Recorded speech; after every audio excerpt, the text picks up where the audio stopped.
Hello and welcome to a scene for Vampire by Gaslight. Today, Floki is selling skins in the market, and Christian happens to be looking for a gift. Something, just a little trivial thing to pass the time. And they're both sitting there getting on with their various different things. Well, Christian's wandering around. Floki is sitting there with his skins, trying to sell them. And suddenly, there's a scream from nearby. There's a woman screaming. Oh, what's up? What's happening there? Ah! Stop screaming! So the woman screams, and Floki starts screaming, even though he doesn't know what she's screaming about. Like, please, somebody's screaming! Ah! And there's a man that's just fallen over, and people seem to be jumping back from something on the floor. But you can't. What's happening there? What's happening? Christian is he's brought along a servant because he doesn't have the inoffensive to animals floor yet, very even, and he's not going to be handling the creature because it will freak out until he kills it. And he's at a stall. Well, I say a stall, but there's a woman selling cats, and he's picked himself up it's a Persian cat, one of those white, sort of cream and brown coloured, very sort of pretty, fluffy looking cat, and his servant scoops it up in a basket and put the little catch down, and Christian's peering at it sort of semi-interestedly, but he doesn't really like cats. And then he sees the cat's ears pinned back as all the loud shouting starts going on. And he looks around to see what's happening. Right, the woman has screamed. The man that is standing next to her, was standing next to her, I should say, seems to have collapsed. People are jumping back from something on ground level that you can't see because you can't see through people's legs, and there's now a lot more people screaming. I'm going to tell the servant to go back to the carriage with the cat because we don't need to be caught out if someone's been stabbed or something. And I'm going to go closer to the crowd to see if I can see what's actually happened in more detail. The flow is, there's a rule for people. If somebody screams around a person, they continue to scream along 1 kilometer. Like somebody scream and the other guy and the other guy and the other guy continue screams. Like there's a rule like this. So he actually acts like he's screaming and he's scared as well, but he is going towards the place like what's happening. You see, he is acting like, a rather strange person. Everybody can understand that he doesn't belong in the cities. He's like, what's happening there? Ah! What's happening there? Ah! Fortunately, people are rather too distracted to notice those behaving weirdly. But there are gasps, there are small screams, there are people jumping back, and you can see a flash of something moving along the floor between these people's feet that they're trying to stay away from. But there's clearly something moving along the floor relatively fast. What's that? What's that? Well, logically it wouldn't be a rat because people would be used to seeing rats and mice and things like that. I'm going to just tap the nearest person on the shoulder that is conscious and not screaming, and say, what's going on? He just looks back at you confused. But as people are moving away from this thing, because he's not sure what's going on either. But as people are moving away from this thing, you start to be able to see glimpses of it as it's moving rather rapidly away from you, well, from both of you. Going after it. And it looks like a snake. You can see scales, or maybe a lizard. It's hard to tell because you can't see all of it at the same time, but you haven't seen any legs yet. And the woman started screaming, "It bit him! It bit him!" Is there a, place, like, is there a space that I can run? In like which direction? I'm trying to go after the snake. You can probably, because people are trying to get away from the snake, so they're making space. There's a lot of people in the way, but they're gradually kind of dispersing and moving out of the way, if you see what I mean. Floki doesn't walk. He, he can't. He prefers his hands while he normally runs. So yeah, he is running like a dog as well. In human form, like, don't misunderstand me, he doesn't have that thing yet. He is but trying to run like a human, trying to run like a dog and trying to catch this thing. Christian's going to go over to the man that's collapsed and crouch down and try and see where he was bitten. There's 2 pinpoints of blood on the man's ankle with his sock. You can see that he was clearly bitten through his sock,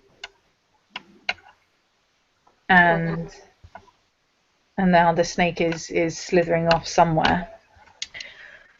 What are his vital signs like? Is he breathing? He's paralyzed? He's convulsing. Oh dear. He's having a fit in the street. I'm going to sort of start ordering people about. I'm going to send someone that's nearby that looks relatively young and fast to run to the nearest the doctor's surgery. And then say we need to catch the snake, because until we know what kind of snake it is, we won't know what kind of venom it has. Okay. Floki is going after this snake. He can now see it a bit better. It is definitely a snake. And it's quite a large snake. It's not very thick in the body, but it's quite long. Is it like a python or something? Like a what? Really, really big snake. It's not chunky. It is quite thin, but it is quite long. Okay. Yo, snake, stop! Achtung! Stop! Stop right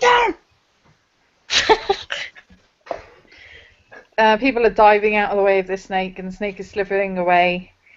And it's slithering away pretty much as fast as you're running after it. Unless you want to make a Dex Athletics roll to try and catch up to the snake. Let's go.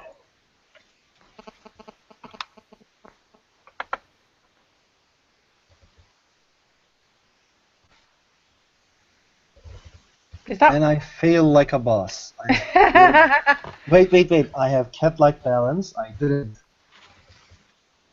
That's so many ones though. Yeah, still so many ones. I have 1 success. Punch. 3 successes. The snake gets away.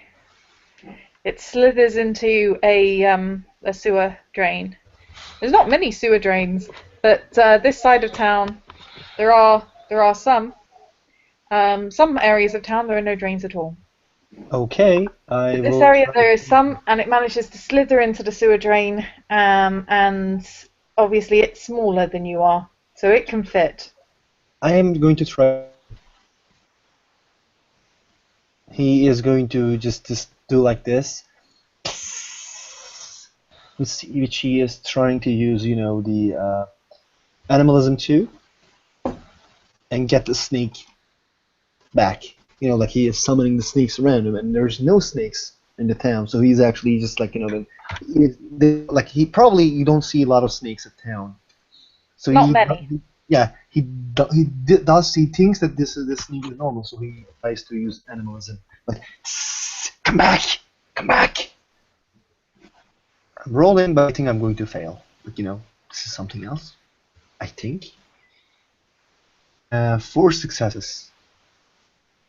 It's actually only 2, but still. Not the snake that ran away? The snake pokes his head out just a tiny bit. Mm-hmm. And hisses at you.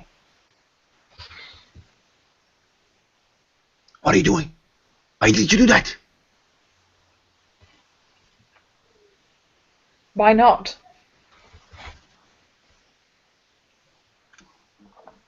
Okay. I'm going to open my camera for show what Floki is going to do. I'm going to try to grab the snake from the head, put it towards the ground, and then like die, die, die. So basically, you're gonna try and kill the snake. Yeah. Okay.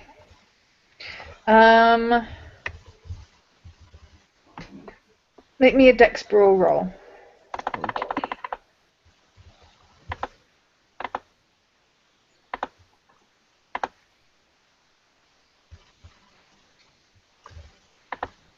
I have 1, 2, 3 successes. Okay, so you're able to grab hold of the snake and to start pulling it out. Mm-hmm.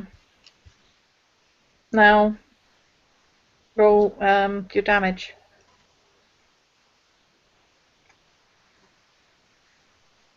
One, 2, 3, 4 bashing. Okay. Mm-hmm. You squished the snake. And then he runs back like a normal human, and says, "Yay! I killed a snake! I'm a hero! Yay!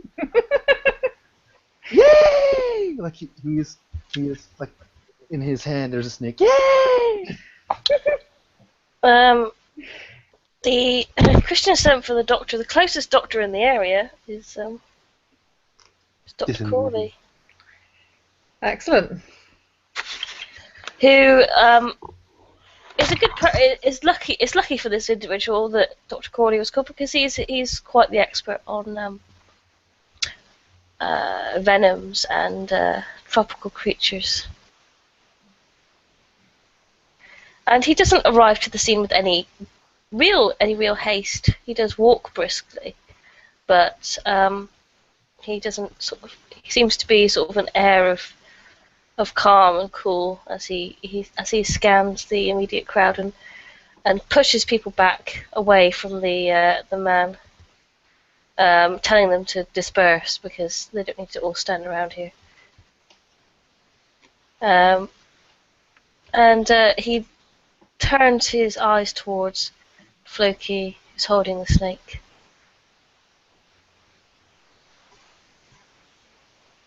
Yay! Everybody likes to kill the snake! Yay! Yay! Right. You get a few cheers from the crowd, which are balanced out by the kind of sounds as the snake. Considering you squished the snake and you're now waving it around, there is blood dripping out of it that is getting on people, and they're going because they've got snake blood all over their clothes. Dr. Crawley approaches Floki and peers at the snake. How is its head completely crushed? Yeah, the head is squished. Are its teeth still intact, or are they mushed? They're mushed. But there is enough to get a rough idea of what kind of snake it is. More from the body than from the head. What kind of snake it is? Is it? 2 successes for what kind of snake it is. 9 out of 10. It is a cobra. Right. Hmm. It's not a king cobra. but it is a cobra.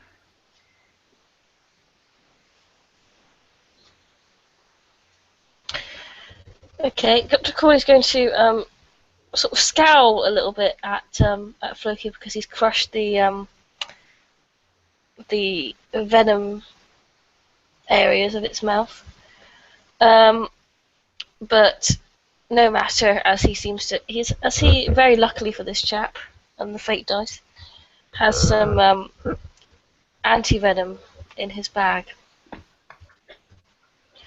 And just for shits and giggles, I'm going to make a intelligence and medicine roll. Shits and giggles is important. Make sure you give him the correct anti-venom.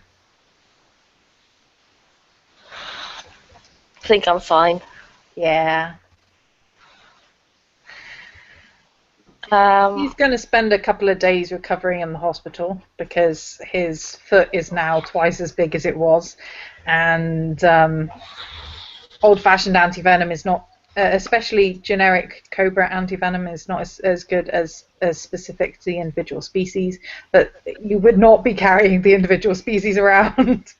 No, and that's why he wanted the sample so he could try and synthesize it. But then, he's crushed it. So. Yep. The guy will spend a few days in the hospital, but yeah, he's going to. Okay. But he's not going to die, hopefully. Yes. Unless he gets an infection in the hospital, then dies. But oh well. Shit happens all the time. Dr. Crawley stabilizes the man and cleans the wound, and then he'll be sent to hospital. And he gives Floki another very considered glance. Can Floki roll me a perception awareness roll? Oh, I have 2 successes. I have only base perception, so.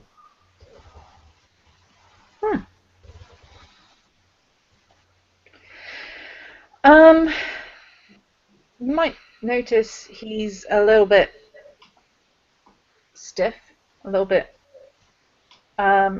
Something's a bit off about this guy. It would be bad to call the owl right now. And I look him back just like he looks at me. Like, actually, I'm just going to do with Floki. He's just going to look at the guy like this. the Dr. Crawley sort of he goes about bossing everybody else around for a minute. He tells people to move on and to go back to their duties and to clean up this mess and to carry the man and to do all sorts of, and people seem to listen to him because he commands some sort of respect or authority for one reason or another. Even Christian, who commands his own kind of respect, stays out of the way of Dr. Crawley. Humans and their strange ways. And then he briskly turns and walks out, carrying his bag with him.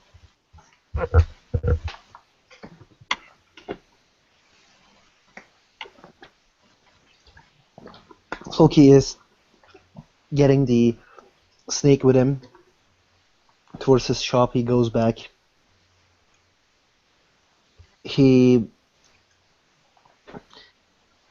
starts to skin the snake as well. Because the skin of a snake is actually something expensive. We can do shoes with it. Not with one snake, you couldn't. I know. It's a good start. You can maybe make like. It'd make a belt. Yeah, a belt. It is quite a long snake, but it's not very thick, so you can't really. There's not much of it ever placed, so it probably would make a good belt. I can roll if you want to make it belt in future, right now. Like I'm rolling this for future. Okay. 1, 2, 3. And what is that thing in the end? 3 successes. Yep, you make a very nice bout. Hee haha. Future I will sell it. And he is. People will see that he goes back and working. And there's the strange and odd thing is an owl is waiting close to him, but it doesn't. It's like owl is waiting on the tree. Christian's going to go over to Floki and look at the belt that he's making. And smile slightly. Hello, Mr. Fortescue. How are you? I'm very well. I was wondering, Floki, if you wouldn't do me a little favour. I'm all ears. I have acquired a cat for Miss Angelique as a pet. I was wondering if you could just talk to the animal and keep it calm. You seem to have a way with the creatures until we can get it home. Okay. Floki, can I see the cat at the moment? He'll sort of lead you towards the carriage where the cat is. Mm-hmm. And it's a pretty young cat. It's not like... It's more than a couple of weeks, but it's still quite young for a cat. You know. It's a kitten. The Floki will go to the cat and take the cat to his hand. You see the cat doesn't have any fear from him. Normally, vampire presence would make him a little bit different, but not with Floki. And he will hold the cat and say, "What's your name?" What is this cat's name?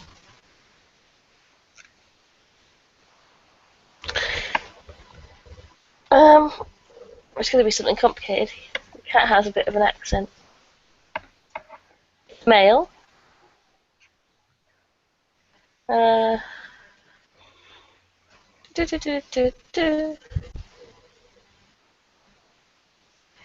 Its name is Akbar. Akbar. It's Persian. Oh. It really is. So, Akbar, I need to tell you something, okay? You will listen to me, listen to me well, okay, bro? Bro cat, okay? I need you to be calmed down. Its ears are a little bit flat. It's kind of like frightened of the closed space and such. Like, the house that you're going is a big house. They will feed you there. They will give you a lot of sweet, cookies there. Don't go full crazy. Just wait, and you will all be fine. But watch yourself around the big lady. She can kick your ass if she wants to. Okay? Okay. And if they hurt you, just let me know, okay? I'm coming to our house time to time. Just let me know, and I can steal you from there. Ha ha ha. You actually say, "Oh, you're saying this in cat speak, so I can't hear you." Yeah. And the cat purrs. It sort of lays down your hand a little bit and starts purring. You see, Floki takes the cat like he was having a baby, and he just pets the cat for a little, and then gives back to Christian. Christian lets the servant take it for the minute, and then the door is closed, and Christian smiles, and he gets into the carriage, and he sort of deposits a couple of coins into Floki's hand just before he gets in. Floki takes the coin and say hi to Miss Angelique. I will. Bye-bye. And then you see Floki is running towards back to his place. The carriage takes off. There, Yeah, sorry. there the scene will end.